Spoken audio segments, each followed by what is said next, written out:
So basically, to summarize, you talk about how having limit is a problem of any company of any sizes. You can be a billionaire, but yet you also have limits. So it's really about working with your resources to see how you can deploy it and pivot in these difficult times. Now, also seeing your clients not just as your paymaster, but maybe coming out of a project together where both sides win and you have some sort of sharing risk relationship so that both sides are able to create a new value proposition or something innovative in the market. And lastly, you also talk about 孙子兵法. I thought that was quite brilliant to go back to our roots, our learning, and to see how we can know thyself, know enemies, and deploy accordingly. Yeah. So I think these are really great points. I think my follow-up question to this regarding your second point about what business are you really in? Right? Could you elaborate more about that? Because I think a lot of SME owners, at least the ones that I've come across as a consultant, they have a very straightforward thinking towards their business. That means if I am in the laundry service, wash clothes, right? If I own an e-commerce store, I have a retail store, I sell product. So my strategy is how can I get the cheapest, fastest product out there, the most quality, so I can sell it for a higher margin. So that's a very typical thinking of a business owner, right? But over there, you're saying that there's something more. So could you elaborate more on that? Well, this thinking came from Lee Kuan Yew, right? So Singapore, we are unique in the world. Our track record is unique, right? Nobody have gone from third world to first in one generation, and our accolades are like endless, right? So we are unique. So what this means to be part of a unique country means that we are part of a unique economy. And when we are part of a unique economy, therefore you must know that the kind of rules that Singaporeans who are quote-unquote stuck here and have to work within this economy, we have to be aware of how it works. So for example, none of us will raise children, or none of our parents when they raised us told us that you should be a construction worker. Not that being a construction worker is not important. I mean, if nobody is a construction worker, then we have no houses to live in, right? There is no doubt that a construction worker adds value to our society. There is no doubt that we need sanitation in our society. Somebody has to organize the waste and clear it. If not, we cannot function. There is no doubt that these are valuable skills, endeavors, and activities. But our economy, as it is designed, cannot support a Singaporean to work those jobs. Now, if you pay me $10,000 a month to be a construction worker, I might be a construction worker because it supports me, right, to be a construction worker if I paid that kind of money, or 5,000 or 7,000 or whatever. But the way the economy works, the construction worker can only earn at most $2,000 or something like that.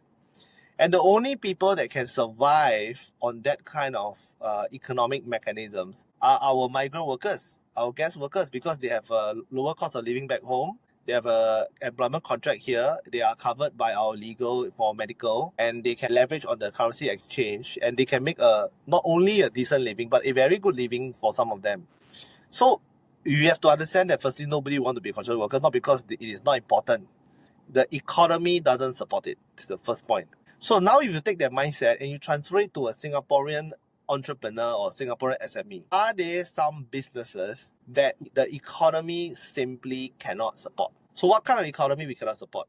So will any one of us, for example, decide to do e-commerce in this new day and age by branding our own products? So if we decide to, one of my clients is a power bank company. So they sell power banks, sell cable, power banks, power adapters, all that stuff. And they built the brand, really invested money. And when the Chinese enters the market with the exact same thing or very, very close to it, take it down 40% off his selling price and start going, right?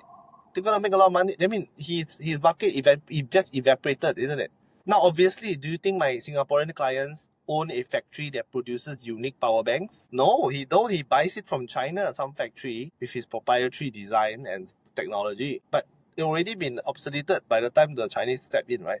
Because why would you pay X dollars for a device for your phone when you can pay half the price, almost half the price for a similar or equally good product? So it's market evaporated. So my question, or rather what I've discovered from interacting with some of my community members, they are in e-commerce, they can be doing fashion, power banks, IT devices, even cups and bottles, right? There are some of them even sunglasses, which are all made in China, of course.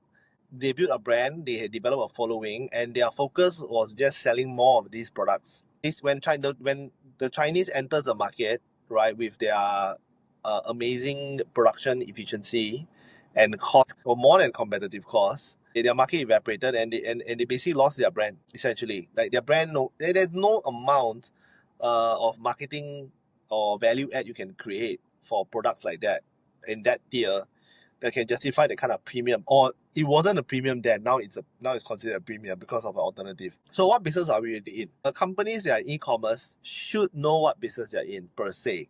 They are not really in the business of selling more products on their stores. They should actually be nurturing communities that are lovers of their products or their brand or their design philosophy, so they can very easily pivot into different product segments, different product classes, do cross-marketing, do collaborations with other manufacturers or other brands to create that magic effect that people will pay a premium for, or what perceived is as a premium for. That's basically how they... And this is not new. Apple knew this. So Apple, as we all know, used to sell phones and many digital devices. But why are we all on Apple? They knew what business they're in.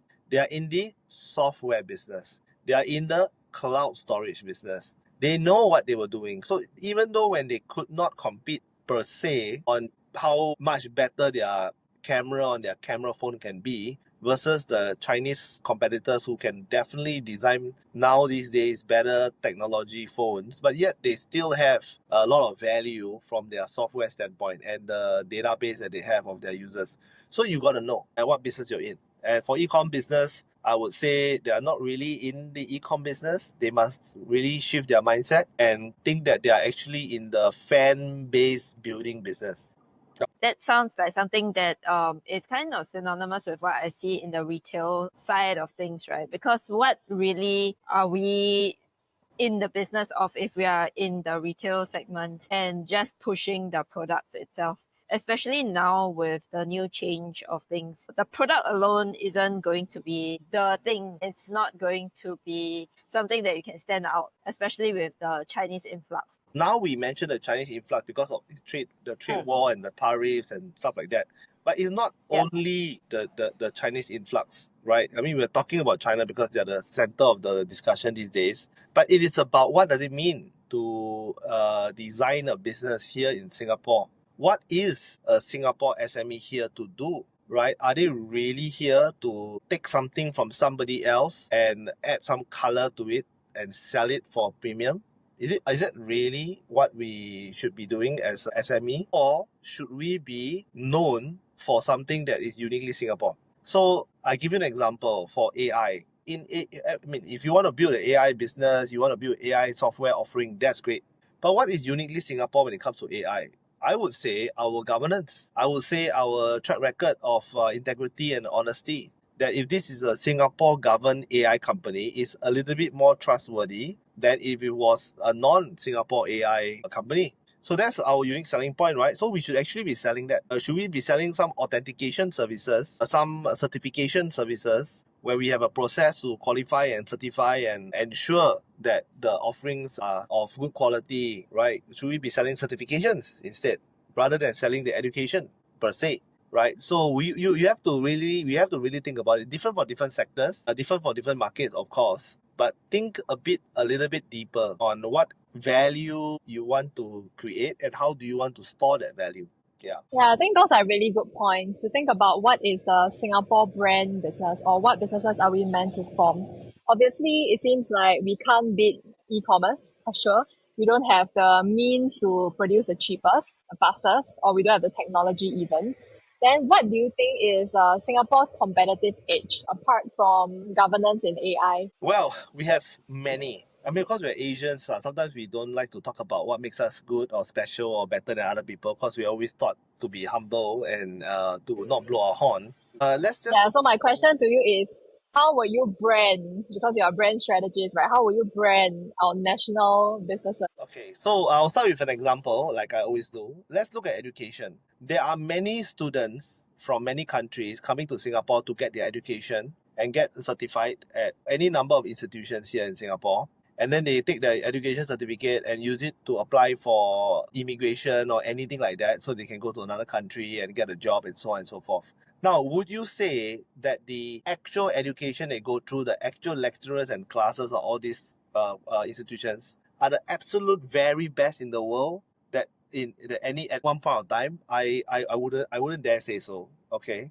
But I would say that if you have a piece of education certificate, an institutional education certificate from a Singaporean education institution, the odds that it is quality, perceived to be of higher quality, versus another one from another country, I think the premium is there, right? So that's one example of why you don't necessarily have to be the very best in the world per se, right? But the credibility and the quality control and the integrity are unique selling points. So with that, you just then look at the selling of milk, for example. Now, if a milk product is produced in some countries, which I shall not name, a baby milk formula, would you get baby milk formula from these countries? Given the track record, maybe not.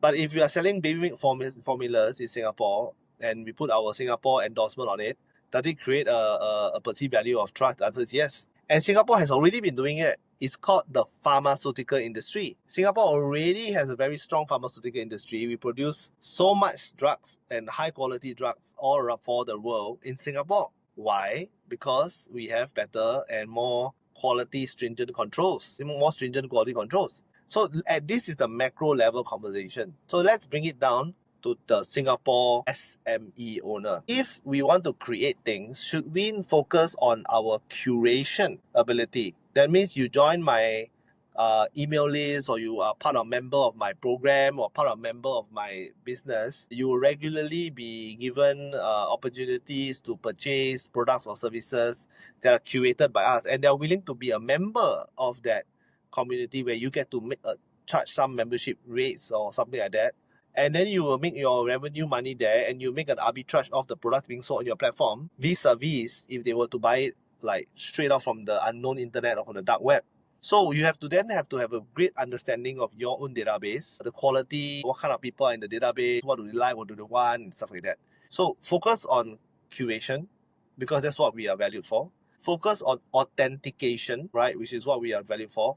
Focus on certification, which is the transferring of power. I'm certifying this is good, Singapore good enough, proceed. So these are the three pillars we should really look at when we want to add value as a Singapore SME across all industries. These are really good points. But what about the service industry that is more borderless in the way that they transact or the way that they produce? So for example, of course, I'm very familiar with the marketing industry, right? A lot of them, they like to outsource their employees, their fulfillment centers in the Southeast Asia region. Then they serve either companies in Singapore, MNCs, or first world countries, right? Do you see that we are slowly losing that competitive edge because naturally a lot of this business who operate overseas are able to do the same? Well, I really don't agree with that. It's saying that now that another country is teaching business administration, Singapore's MBA is now of less value. So I really don't think so. I think it is the trust that we continue to deliver quality. So Singapore SMEs must always bank on their track record, and their track record must showcase the right thing, or rather the thing that showcase their curation. So it is less important for me, for example, to do a single very, very big project than it is for me to do many, many smaller projects that actually showcase a particular consistent quality, and to remind people on my marketing materials and collaterals that I'm a company that operating in Singapore, right? And because we are in Singapore, we really are quite well behaved, I would say, as far as entrepreneurs go, right? Vis-a-vis other economies. Let's talk about the opportunity that SMEs can leverage on in this difficult times, right? So what are some pockets of opportunity that you see right now as you are speaking to your clients or other business owners? So straight off the bat, right, it is their email database list. It is the vault of value that I would argue everybody who is in business have to have the contact information of their past and current clients. That is absolute hygiene, right? So you need to have that database. You need to have emails going out to this database on a regular basis, communicating to them and reminding them you exist. If you have not done this, don't do anything else. Okay, go and get that in order first. Step one, right? After you have that vault of value, you can start doing a lots of testing, right, to see what sticks and what doesn't stick. Now, of course, you can have a YouTube channel and a lot of followers. I mean, it's in principle the same thing, but the danger and the difference between putting your entire, I would say, vault of value onto a platform like YouTube, TikTok, Twitter, or Instagram is that fundamentally you don't own this database. If you ask me, hey Vernon, do you want 1 million followers on YouTube? Or do you want 100,000 people in your email database that you can email them anytime you want and you can talk to them whenever you want? I would choose the 100,000 people in my email database, not 1 million faceless followers on YouTube where I have to pay YouTube to send them something, right? So don't build your business vault of value in someone else's platform if you can have your own platform. So same thing as well. Do you think I would like to have 1 million customers on Grab, 1 million customers coming to me on Grab, or do I want 200,000 customers that are ordering regularly on my, vernonmakan.com website or app? My answer is I would prefer to have it on my own control, and I grow it, of course. That is great. I'm not saying that this platform don't add value. I say they definitely add lots of value, but you cannot over invest, right? And forget to diversify. Yeah, I think absolutely, especially on this part on the third party data, right? Because we have some different business owners also where they are very invested in the third party shopping platforms, but really understanding the priority of chasing revenue and then versus what you're trying to build over here, the vault of value and the ability to serve these customers again and again. No, you're absolutely right. Because you see, in high cost Singapore, we are very ready to chase our overheads, right? But we cannot be too busy drinking orange juice and trading in orange juice and trading apple juice and trading papaya juice that we forget to collect seeds and forget to plant them, right? And before you know it, 5 years has passed.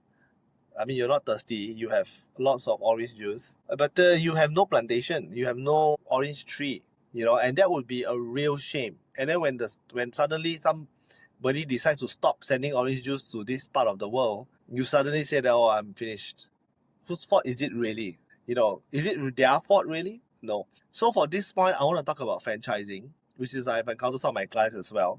They have taken on franchises to open any number of F&Bs and drink stalls or whatever in Singapore. After the market has become successful, they have shown product market fit, and they're ready for scale and growth, a lot of times their franchises are not renewed and they have to stop doing the business. And the master franchisee or the brand owner themselves start to coming in and operate their own outlets. Now, is it unfair? Is it not cool? I mean, as a business, as the master franchisor or the brand owner, it's absolutely normal business. I gave you 3 years. You made your money. Not that you didn't make money. Not that you went up losing. You made money. You did your thing. Now your season's up. Time for me to come in because you have already tested the market to be proven and build the brand for me here in this market. So it's not fair or unfair. Life is not fair, right? But it is your strategy and your decision as a business that will put yourself in a better or worse position.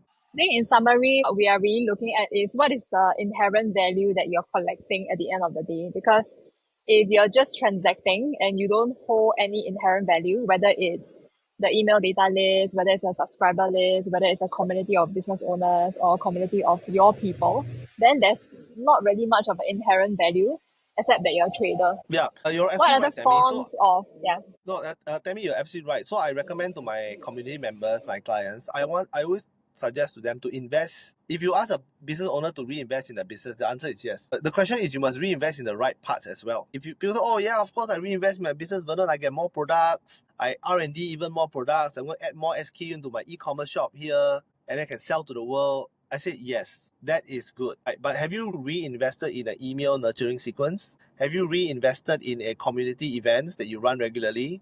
Have you reinvested in incentives to have community leaders within your brand ambassadors for your brand? Have you? So one classic example is Blackpink. Blackpink, as you know, is a global worldwide phenomenon. Many people don't know that Blackpink's agency fund many of the Blackpink fan clubs. They fund the fan clubs, And for those very good and well-performing fan clubs, they get special merch, special autograph pieces, special tickets, VIP, and stuff like that for the fan clubs. What are they trying to do? Because they understand that having fan clubs support the perceived value of the idols, right? So they're not just obsessed about selling merchandise and running more concerts, even though it is important, and they have to have more concerts, they have to have more merchandise, they have to produce more songs, but they also invest in the fan clubs, which is the pillars of the vault of value in the case of all these brands, the fans, right? Which is, I mean, there's no idol and celebrity without fans, right? So yeah. So what you're saying is eventually Singapore businesses that prosper will be those that are able to influence and activate a huge community of people. Yes. Because So it's back that's why to your fan club, right? Yeah. Yeah, so it's about fan building. So think less about brand building, think a little bit more about fan building. Fans of your brand, fans of your platform, fans of your app or whatever, fans of not just consumers of products, but fans of your brand. Technically, in this day's format, it's communities. So build communities around your products, build communities around your services, right? And you will have quite a defensible moat, right? Where you get to protect your vault of value, right? So you need to know basically where to deploy your resources as a business. I was just going to say, I find it very interesting that we go, in a sense, one big round to come back to this fundamental aspect again of community and fan building. It seems like that was something that was very fundamental and then moved all along the place of a lot of different stretches of different things that we're exploring. And then we go one big round alongside with AI to come back to this very same spot of human being, community, fan building as your primary source of everything that it stems from your business. Well, Just that's a good observation. Well, I would say that if you say that to be successful, to leverage on the Singapore brand, you must have a good brand, right? Then the answer is obvious, right? If you want to leverage on the Singapore brand and you want to have a unique selling point, then you also must have a brand in order to interface with the Singapore brand. Unfortunately or fortunately, in the world today, brands today are defined by the communities that they can influence. So if you think that you have a brand because your name card is very nice, your product packaging color is the same as your logo, and you think that is branding, then you're going to be a rude shock because you realize that you don't have any loyalty to your brand, your products or services, because they just lack an alternative. So I want to add this point, which is quite crucial, and I discovered this in many of my consult sessions. What we think we have loyalty is actually a lack of an alternative. So they're not really loyal to you or to your products or services. They are doing it because there isn't an alternative, so they're here buying. They're not loyal. It's like, so a standing joke is any company or brand with a loyalty card has no loyalty, right? Because you need a loyalty card. If you had real loyalty, you don't need a loyalty card, right? I mean, there's no loyalty card for Apple, right? There's no referral bonus for Apple products because they have actual loyalty. So when you roll out a loyalty program, that's when you know that you really have no loyalty and you need to invest in creating value for a customer base, which means you must know your customer base a little bit better so you can create what they want. And when they know what is it that you want, then they will subscribe to your membership or your platforms or your services or your mailing list or whatever. I want to end off by asking this question as well, right? Because in our previous episode, where President of Association of Small and Medium Enterprises, Angit, was saying, he mentioned that it's imperative for SMEs to think about going regional and to expand their customer base beyond Singapore. But over here for you, you have a more focus towards creating your own consumer base or fan base or loyalty base, right? So that you can serve them more and better.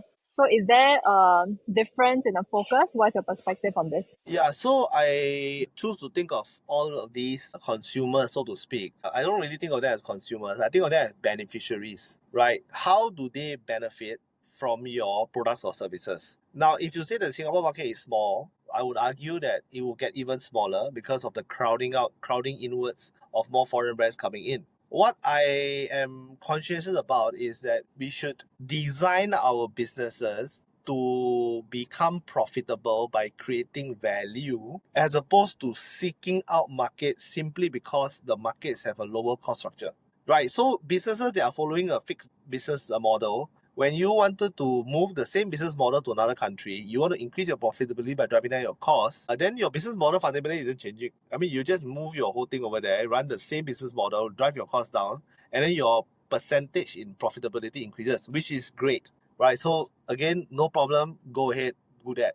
That's okay. But for other companies that or brands or businesses that are interested to explore a business model redesign to reinvest their profits or bring in new investment to create communities, fan clubs, structures, email nurturing sequences to know their database better and know what works, I think there is some residual value we have not yet optimized. So when I mean know your data, know your customers, what I mean actually is if I can tell brands and partners that my database is this big, they are engaged in this way. If you send them this kind of offer, they are sure to buy because I know what they need and want based on their behavior on my emails. Do you think I will be able to work with some collaborators and get some value? Of course. What is the situation now is that people have 10,000 people email addresses and they know nothing about them. So they are not ready to receive any benefit because you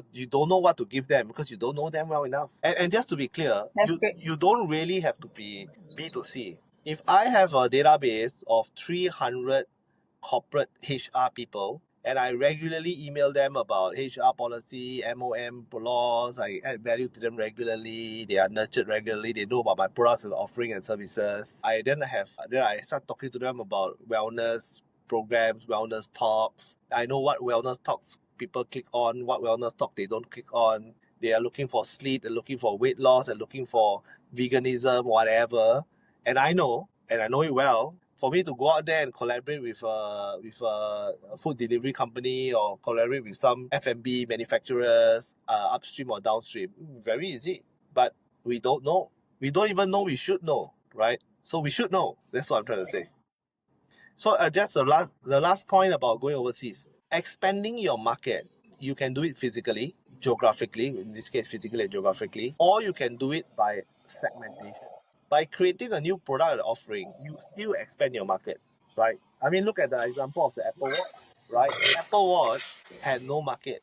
Nobody thought it was a good idea to wear a digital watch that costs X amount of dollars. There was no market. It doesn't exist, right? And now Apple Watch is the biggest watch market in the world, bigger than Rolex and AP and all that add together. Apple Watch created a completely new segment. And yeah, Apple didn't say that nobody wants to wear a digital watch. Everybody already have a watch. Why should I go and sell another watch to them? They didn't think that way. So that's a really good point because you're saying now that innovation happens because you know a customer well. Innovation happens, you are likely to succeed with innovation. If you know those who trust you well, your chance of succeeding in an innovation is higher. Yeah, it doesn't mean just because you know people well, you can innovate.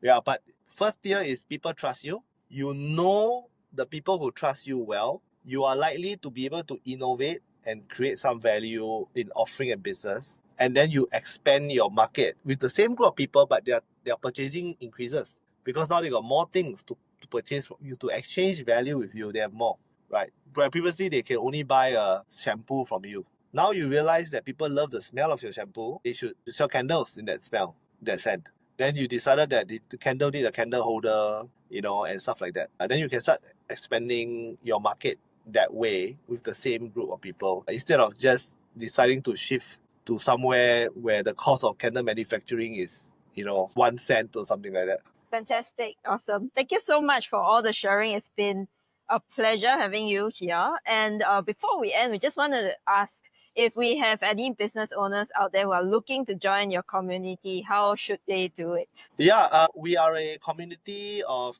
business people, entrepreneurs. We love to collaborate. We love to meet. We love good food. We love to expand our markets together. Right, and if they want to get involved, they can definitely visit our website, right, where they can register for our next event. All our events are private.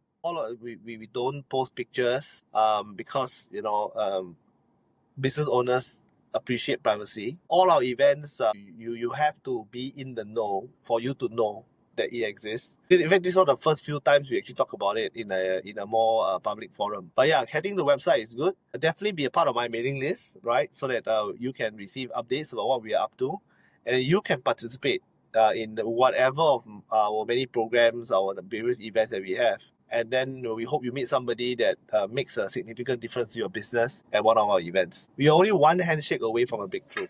You just need to be in the right room. Great quote. We also drop the website link below, so whoever is interested to participate or be part of the community, feel free to do so. All right, thank you so much for your time, Vernon. We'll see you Thank again. you.